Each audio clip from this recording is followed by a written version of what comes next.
Eh, Dulu saya kebetulan sebagai di Larva itu tahun 2001 sebagai direktur Elcraft. Oh, nggih. Elcraft itu lembaga kreasi seni dan Al-Faruq gitu, kalau tidak salah. Lembaga Kreasi Seni Al-Faruq. Al-Faruq itu badan semi otonom waktu itu. Kebetulan sendirian, saya sebagai Elcraft itu direktur Elcraft sendirian. Dan kemudian saya membuat suatu hal yang kira-kira Elcraft itu bukan hanya sekedar sebagai lembaga, tapi ada bentuk yang menghasilkan untuk kreativitas Pak Faruq. Jadi kemudian ada inisiatif untuk mendirikan teater. Seperti itu. Dan kebetulan pada saat itu anggota Al-Faruq itu banyak yang ikut teater K2. Oh, nggih Bang. Jadi hampir banyak dari Faruq, dari Syariah itu banyak yang ikut teater K2. Teman-teman seangkatan saya. Ya saya ajak, saya provokasi agar mereka itu mau menghidupkan Faruq melalui teater. Jadi di posisi saya ketika itu sebagai ketua Elcraft sekaligus sebagai provokator berdirinya Larva. Dibantu kemudian sama teman-teman, mereka terlibat dalam deklarasi. Nggih. Kebetulan deklarasinya pada tanggal 14 Februari tahun 2001. Ya, pada saat itulah teater Larva dianggap berdiri. Jadi kita deklarasikan dan kita kibarkan bendera Larva itu pada tanggal 14 Februari. Hari. Saya kira dulu, Bang.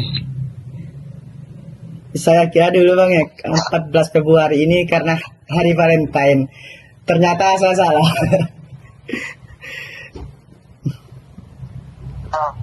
Coba. Sama seperti benderanya Larva. Bisa jadi sebagai gajah, bisa jadi sebagai sayur-sayuran. Oh, nggih. Jadi berdirinya Larva itu bisa jadi Valentine, bisa jadi lahirnya Ki Hasyim Asy'ari. Jadi ada negatif, ada positif. Di Larva itu kan selalu begitu, ada negatif dan positif. Iya Bang. Yang berjalan seimbang. Seperti itu. Jadi kalau Valentine memang kebetulan juga waktu itu Valentine, dan biasanya kalau Valentine itu kan orang-orang banyak melakukan pesta-pesta, pacar-pacaran, janjian dan sebagainya itu ya. Nggih. Nah, di Al-Faruq itu kan banyak jomblonya, kan kasihan. Merana hati mereka kalau kemudian mereka tidak punya kesempatan, tidak ada kegiatan, yang tidak punya pacar, itu kan kasihan. Jadi kita buat acara, dan kebetulan pada deklarasi pertama itu yang hadir dari berbagai daerah, dari Surabaya, Madura, Jember, itu komunitas-komunitas teater kampus, bukan komunitas teater PMI, tapi komunitas teater kampus. Wih. Ya. Dan sampai sekitar hadirnya itu sampai 500 orang lebih pada saat itu. Full, satu gedung itu full 500 orang lebih. Masya Allah. Untuk ukuran teater yang baru mendeklarasikan dan belum dikenal, itu merupakan satu respon yang sangat baik. Pertama yang datang banyak seniman-seniman teater dari berbagai kota. Kemudian dari UIN juga itu banyak yang hadir, dan luar biasa pada saat itu. Sehingga Larva langsung dikenal di berbagai daerah, di beberapa kampus itu banyak yang kenal Larva itu. Beberapa kali kita juga pernah diundang di luar kota kok, untuk pentas dulu. Masya Allah. Tuh, kita satu. Kemudian ya alhamdulillah saya di Larva itu sampai 2002 kalau tidak salah. Oh, ya. 2 tahun saya. 2 tahun. Ya, setelah mendirikan, kemudian kita berpikir kalau langsung ditinggal kayaknya kasihan. Jadi kita tetap pada saat itu masih mendampingi selama 2 tahun. Dirayakan pertama kali ini di mana Bang? Di mana? Di apa yang dideklarasikan Bang pertama kali ini di mana? Waktu waktu itu ada gedung namanya Aula Tua. Aula Tua. Aula Tua itu letaknya di posisi gedung B apa gedung A dekatnya tangga itu. Oh, Gedung iya bang. Aula Tua di apa gedung A apa gedung B itu? Gedung B, gedung A. weh. Gedung B ya. Tidak tahu saya apa atau B itu. Jadi posisinya di situ ada Aula Tua dan memang masih lama bangunan UIN itu, masih stain. Bangunannya itu masih lama. Oke. Belum seperti sekarang. Tuh, di situ tempat pentas-pentas memang di situ. Kalau yang membantu saya pada saat deklarasi itu banyak. Saya lupa kalau disebutkan satu persatu, khawatir kalau saya sebutkan khawatir ada yang tidak sempat tersebutkan namanya. Cuman dulu itu pernah saya tulis zamannya siapa kemarin itu ketua Buyon Salsa. Hah? Salsa. Lah Salsa. Ada di mana dia? Sudah pulang belum? Sekarang lagi umroh bang. Oh, umroh ya, tidak bisa di WA ya. Iya bang. Tapi sudah saya minta logonya, penjelasan Terus logo. juga terkait Salsa itu yang saya kirimi dulu perempuan yang ikut seni religius. Faruk Alfa juga, Faruk juga dia. Oh ini bang. Saya lupa. Ada Salsa tahu itu. Oke. Anak perempuan itu saya tulis banyak itu, termasuk filosofi lambang, termasuk warna apa saja banyak itu. Pendiri juga banyak itu. Oh. Cuma ya gitu, setiap tahun langganan mesti pengurus baru minta sejarah lagi. Ini Indonesia kok minta sejarah terus ini. Nanti kalau lama-kelamaan bisa berubah itu. Pendiri presiden pertama Indonesia bisa jadi berubah ke Jokowi nanti. Kalau terus setiap tahun ganti sejarahnya. Tapi pak, kenapa bang kok jenengan ini memakai nama teater larva bang? Sedangkan kan yang di logo ini ya keris sama daun ganja nih bang. Kebanyakan orang kan berpikir lurus. Jadi kalau larva harus lambangnya seperti bakteri. Kepompong. Bakteri. Sedangkan kita berharap di Faruk ini kader-kader Faruk jangan berpikir lurus. Oh. Jangan hanya berpikir lurus, tapi fleksibel pertama. Kemudian juga harus berpikir universal. Seperti halnya tadi, ketika kita melihat ganja, orang yang berpikir lurus akan melihat ini adalah ganja. Dan tentunya kumpulan anak-anak komunitas ganja gitu. Padahal di balik itu kan mereka belum tentu apa yang mereka anggap negatif itu seperti yang mereka sangkakan kan. Iya bang. Karena saya bisa saja mengartikan ganja itu sebagai sayur-sayuran yang bermanfaat bisa. Dan ketika lebih didalami lagi dan dipahami lagi, ya ternyata dari apa itu namanya gerigi dari ganja itu jumlahnya 99. Dan ya. G 99 bang. Yang makna itu sebagai Asmaul Husna. Kemudian daunnya itu ada 6, itu makna dari rukun iman. Kemudian luknya Quraisy itu ada 5, itu makna dari rukun Islam. Dan banyak kemarin saya tulis beberapa makna-maknanya itu. Sehingga ketika kita memahami sesuatu yang kita anggap mungkin di luarnya itu negatif, pada hakikatnya tidak ada yang negatif kalau kita melihat dari sudut pandang Allah. Iya bang. Itu diantaranya. Begitu juga dengan ganja. Ganja itu kan kalau dikonsumsi sebagai rokok itu yang dilarang, kan gitu. Iya. Tapi kalau kemudian digunakan sayur-sayuran kan juga tidak, kan begitu. Iya bang. Ya. Dan kebanyakan orang memang selalu menilai sesuatu dari luar. Kalau hadisnya kan dijelaskan, innallaha la yanzuru ila jasamikum wala ila suwarikum walakin yanzuru ila qulubikum. Jadi sesungguhnya Allah tidak melihat dari sesuatu yang tampak di luar, dari pakaian maupun rupa, tetapi Allah menilai dari hati. Nah, hati itu maknanya adalah sesuatu yang dalam.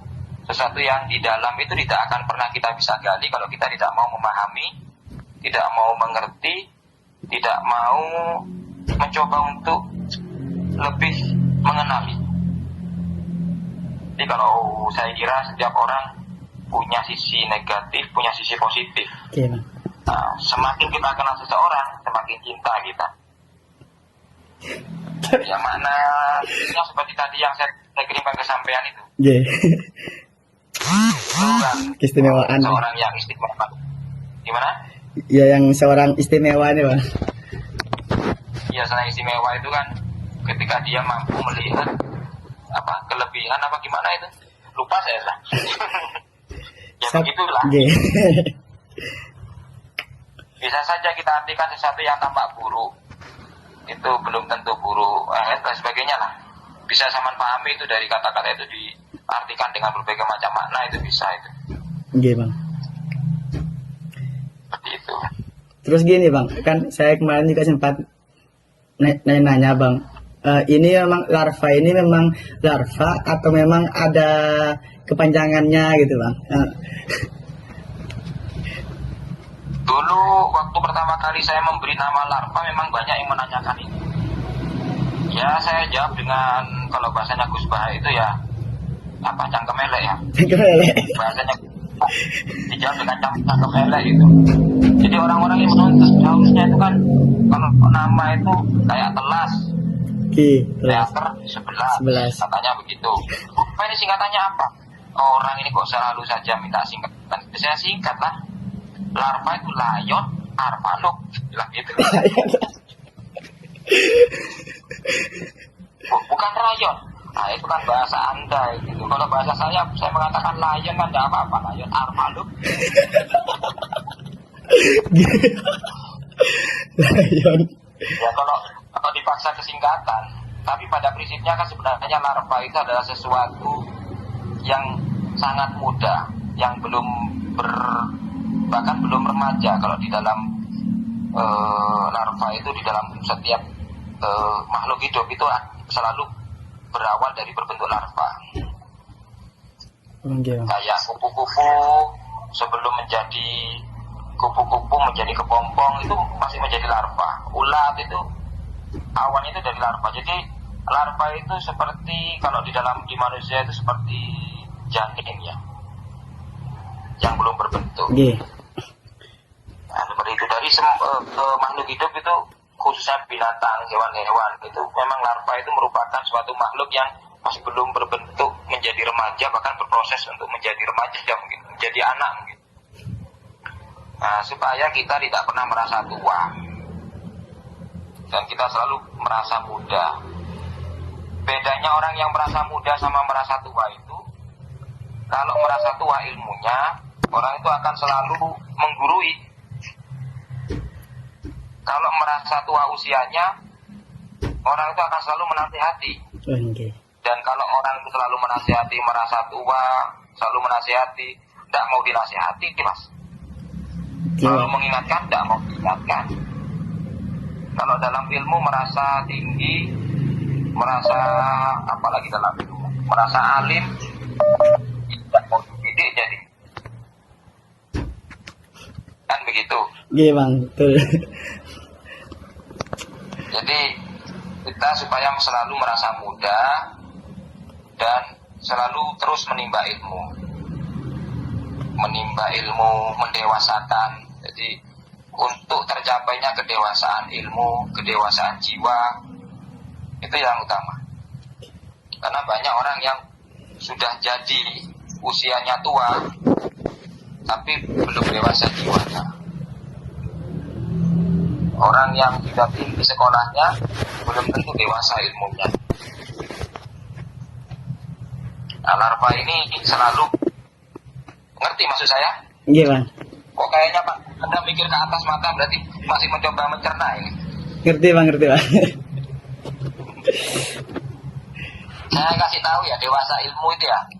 Dewasa ilmu itu adalah orang yang pandai mengambil hikmah dari setiap pengalaman yang dia dapatkan. Itu adalah orang yang dewasa ilmunya. Orang yang dewasa jiwanya, saya ulangi ya.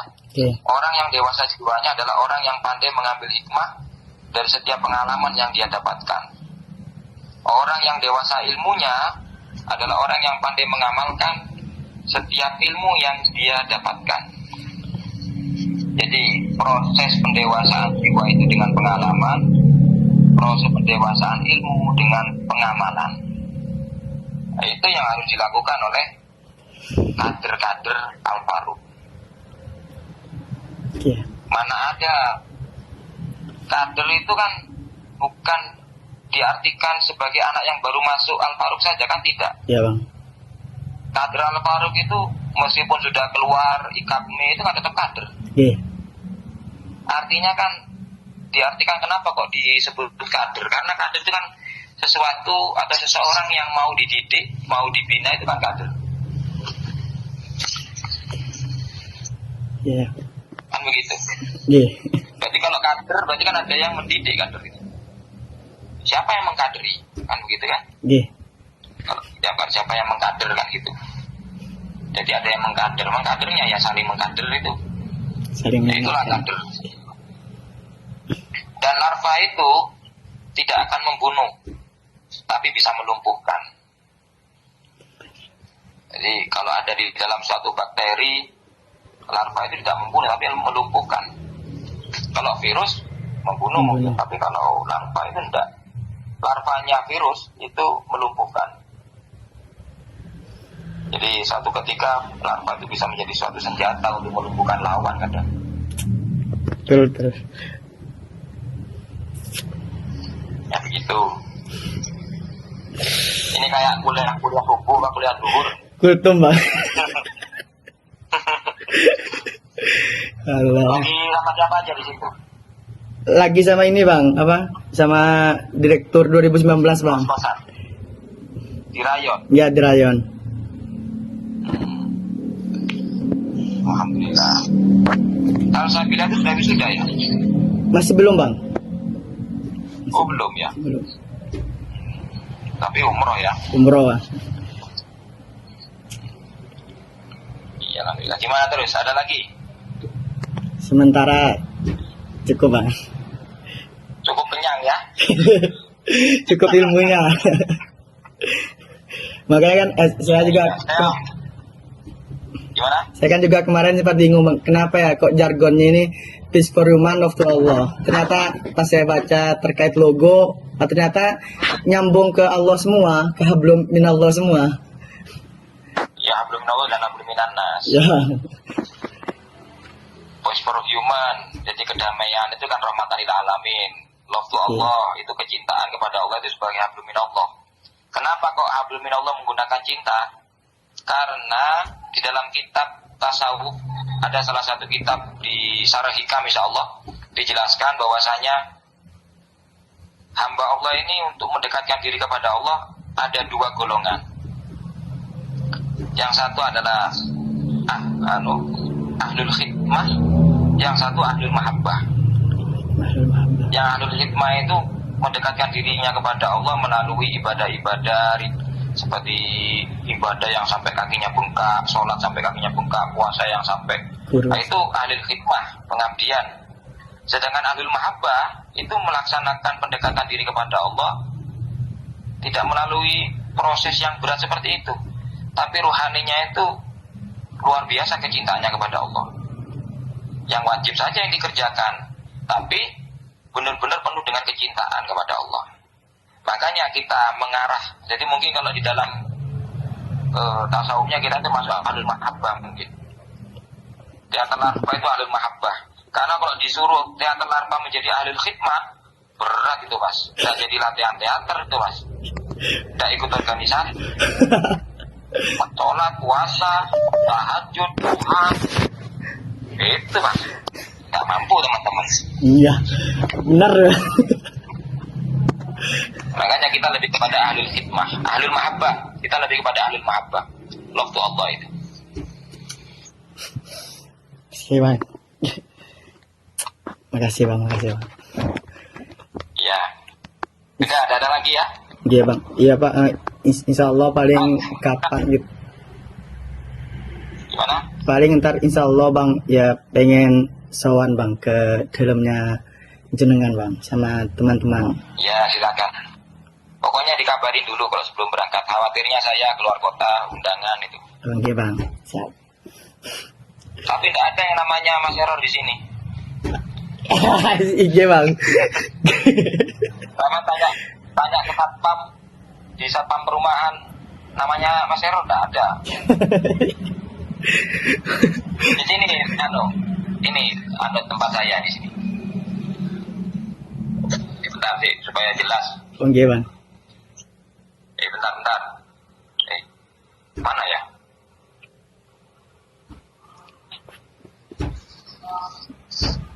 Wala anu gih bang, papan untuk Al-Amin gih, Randuan.